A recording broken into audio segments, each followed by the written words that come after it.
کاروباری برادری کا ایک درینہ مطالبہ تھا کہ لوگوں پر ان کے ذرائع آمدن کی بجائے صرف آمدنی کی بنیاد پر ٹیکس عائد کیا جائے۔ اس لیے صوبائی حکومتیں بھی زرعی آمدنی پر وفاقی انکم ٹیکس کی شرح پر ٹیکس وصول کر رہی ہیں۔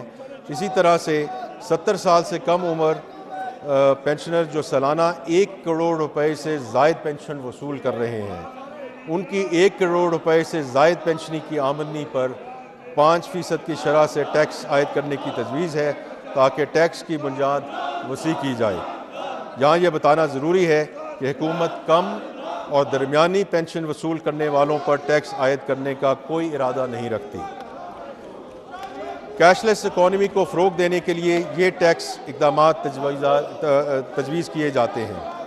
نان فائلرز کے لیے نقد رقم نکلوانے پر ایڈوانس ٹیکس کی شرح 0.6% سے بڑھا کر 1% کرنے کی تجویز ہے تاکہ غیر دستاویزی نقد لین دین کی حوصلہ شکنی کی جا سکے۔ جہاں کوئی ٹیکس دہندہ کسی ایک سیل انوائس پر 2 لاکھ روپے سے زیادہ رقم نقد وصول کرے تو اس فروخت پر ہونے والے اخراجات کے 50% کی اجازت نہیں دی جائے گی۔ اس سلسلے میں اگلے مالی سال کے دوران مزید اقدامات لیے جائیں گے۔ جناب اسپیکر، انکم ٹیکس میں بے قاعدگیوں کا خاتمہ۔ ہم خامیوں کو دور کرنے، مساوات کو بہتر بنانے اور ٹیکس قوانین کی پاسداری کو آسان بنانے کے لیے ضروری اصلاحات کر رہے ہیں۔ تجارتی جائیدادوں سے ہونے والے کرایہ کی آمدنی اب فیئر مارکیٹ ویلیو کے 4% کی معیاری شرح کی بنیاد پر تسلیم کی جائے گی۔ اس طرح سے ٹیکس حکام کے ثوابدیدی اختیارات جو ان کے پاس ڈسکریشن موجود ہے وہ محدود ہو جائیں گے۔ اپیلوں کا طریقہ کار بھی معقول بنایا جا رہا ہے۔ ٹیکس دہندگان اپنی اپیلیں کمشنر اپیلز یا براہ راست اپیلٹ ٹریبونل کو پیش کر سکیں گے۔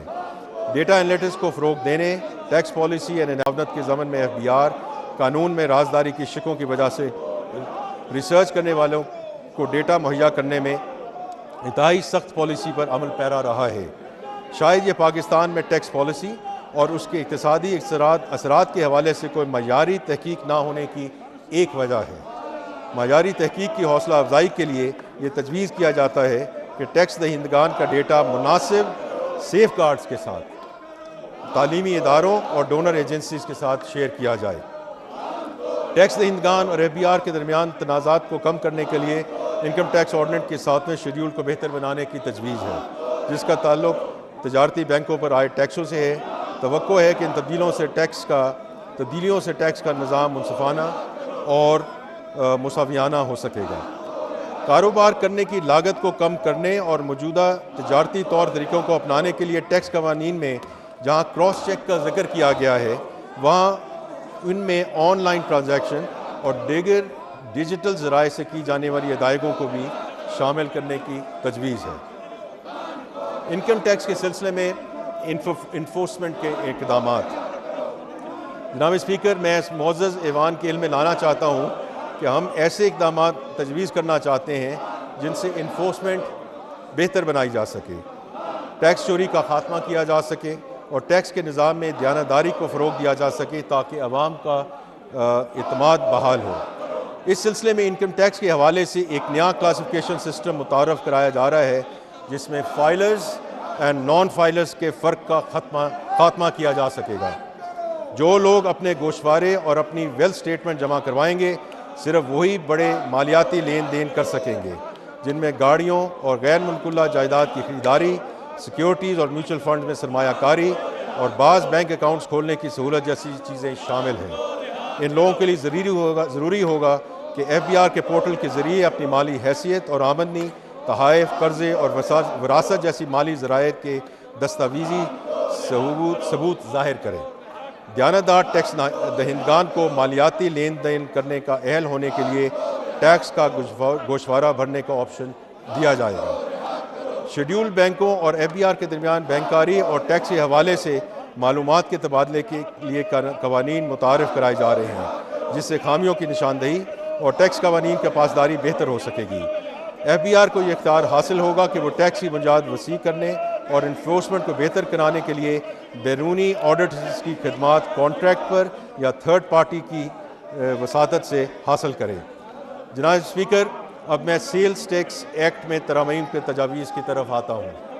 سیلز ٹیکس کے نظام میں مساوات لانے اور اس کی درینہ خرابیوں کو دور کرنے کے لیے درج ذیل اقدامات تجویز کیے جا رہے ہیں۔ درآمد شدہ اور مقامی طور پر تیار کردہ سولر پینلز کے درمیان مسابقت میں برابری کو یقینی بنانے کے لیے تجویز ہے کہ سولر پینلز کی درآمدات پر 18% کی شرح سے ٹیکس عائد کیا جائے۔ یہ اقدام پاکستان میں سولر پینلز کی مقامی صنعت کے فروغ میں اہم کردار ادا کرے گا۔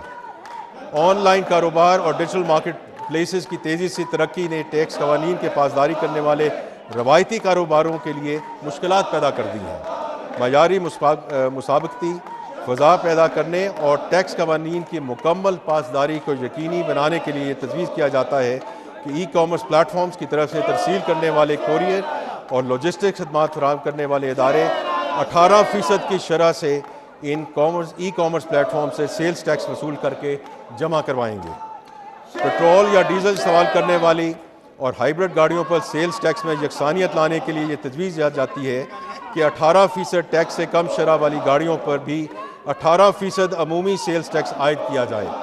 اس اصلاحی اقدام سے تضادات کا خاتمہ ہوگا اور ٹیکس کی ادائیگی کے عمل کو آسان بنایا جا سکے گا۔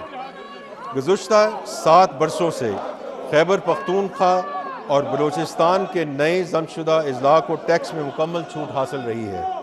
ان علاقوں میں کاروباری سرگرمیوں میں اضافے کے پیش نظر ٹیکس کی یہ چھوٹ ملک کے دیگر علاقوں میں کاروبار کرنے والوں کے لیے مشکلات کا باعث بن رہی ہے۔ لہٰذا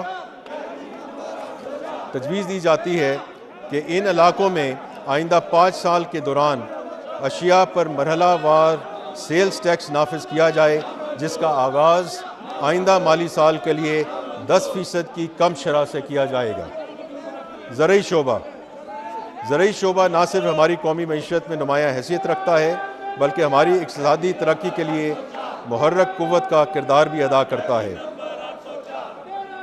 جب فصلیں اچھی ہوتی ہیں تو ہماری مجموعی ملکی پیداوار میں نمایاں اضافہ ہوتا ہے، اور جب زرعی پیداوار کم ہو تو معیشت جمود کا شکار ہو جاتی ہے۔ زرعی شعبے ہماری قومی غذائی تحفظ کے لیے بھی نہایت اہم ہے۔ وزیر اعظم کی ہمیشہ سے یہ کوشش رہی ہے کہ زرعی شعبے کو ہماری معیشت کا انجن آف گروتھ بنایا جائے۔ وزیر اعظم کی ہدایت کے مطابق اس سال کھاد اور پیسٹی سائیڈز پر مزید ٹیکس عائد نہیں کیا جائے گا، جس کے لیے ہم IMF کے تعاون سے بھی شکر گزار ہیں۔ بجٹ 2024-25 میں ایکسپورٹ فیسیلیٹیشن اسکیم کے رجسٹر صارفین کے لیے خام مال کی مقامی خریداری پر سیلز ٹیکس عائد کیا گیا تھا۔ اس تبدیلی سے کپاس کے مقامی کاشتکاروں اور ٹیکسٹائل ملوں، خاص طور پہ اسپننگ یونٹس کو شدید مشکلات کا سامنا کرنا پڑا، کیونکہ درآمدی دھاگا سیلز ٹیکس سے مستثنیٰ رہا۔ کپاس کے مقامی کاشتکاروں اور ٹیکسٹائل ملوں کو برابری کی سطح پر لانے کے لیے درآمدی کاٹن جان پر ایکسپورٹ فیسیلیٹیشن اسکیم میں سیلز ٹیکس عائد کرنے کا فیصلہ کیا گیا ہے۔